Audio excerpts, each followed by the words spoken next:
Live pictures tonight from above the Amador County fire as the sand fire increases in size significantly in just the last few hours, threatening more homes and forcing more residents to evacuate, hundreds more.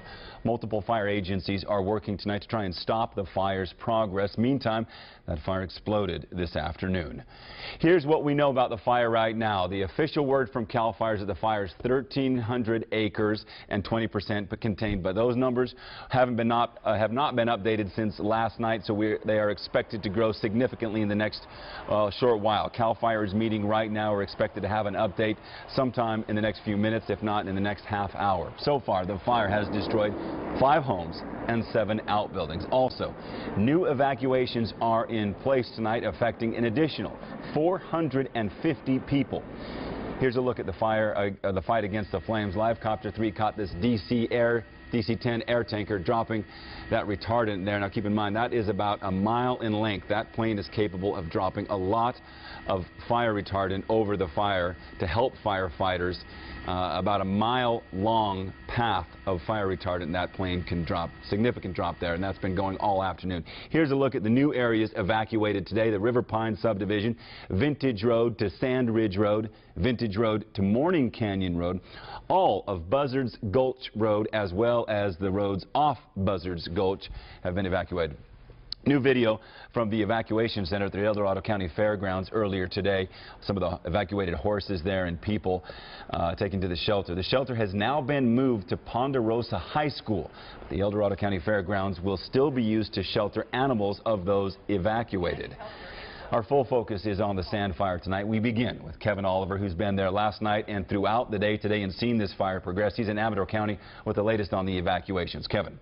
That's right. These new evacuations are further out towards the northeast, and that's sort of the direction that this fire seems to be burning. You can see the plumes of smoke back there. We were down in those valleys, and they had just brought in some strike teams around 3 o'clock, additional strike teams, I should say, because there have been firefighters back there since last night. And then they have also brought in more helicopters and more tankers back there, and you can sort of hear them. Sometimes it sounds like a war zone a little bit out here because you can hear the hum overhead as they try to fight this fire. Meanwhile, we are hearing harrowing stories from people who had to go through the ordeal of trying to evacuate last night as this fire first started and then spread into areas where people weren't expecting it. With the slope and stuff, the fire came up, jumped the river so fast, it was like a freight train. It sounded just like a freight train. Once Bill Cleek saw the fire start racing toward the Rancho Cicada Retreat Center that he owns with his husband, they both started evacuating guests and gathering their belongings. But with flames bearing down on them, Cleek's ATV rolled down a hill and he was suddenly trapped. Couldn't see. The smoke and flames were so thick, I was just screaming at him, and he was already gone at that point, but I didn't know that. Alone, he looked for some place that wouldn't burn. I went up to the orchard, and I turned the sprinklers on in the orchard and sat down on the sprinklers. Were you wondering at that point? Then he saw a flash of lights and made a run for them through the smoke. I knew that if I didn't get a hold of them, I was in trouble, real bad trouble, because I was on foot. He made it to safety, and today part of the CAL FIRE crew that helped save him pulled out his 200-pound pet, a tortoise named Abe. You guys are awesome. Awesome, awesome. Then the winds that made the fire so dangerous on Friday returned. And just as expected, the fire activity has started to pick up. When we first arrived here, there was just some white smoke over that ridge there. And now as this other strike team has moved in and the helicopters have come in overhead, you can see the plume get darker and darker. When you get in these river drainages, you get these winds that come down the river drainage and up the river drainage. And as a result, it's very erratic, and it does make it difficult to control the fire.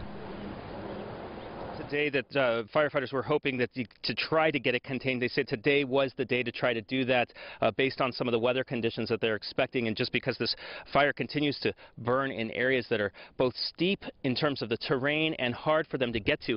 Now, you just saw the area that the fire originally started in over on the side of the canyon here to the west, and then it just burned all the way back over here in this direction. And all of these homes that are in this area, now they're scattered throughout this rural area, have all been either evacuated or people are sort of waiting it out, trying to see if they can manage. Now, there were about 40 guests at the Rancho Cicada Retreat Center where Bill Kleek was last night. All of those people were able to get out. Bill Kleek told me that basically as soon as they saw the fire, they realized that this one was moving in fast. He told all of the guests to grab their keys, to grab their medication, their purses, their wallets, and get in their cars and get out. They did not wait or waste one moment, and as soon as they got out, the fire started moving in. He actually got in a truck with a fire crew and had to go through a wall of fire to be able to escape that fire last night. So a pretty dramatic tale from Bill Kleek. And fortunately, despite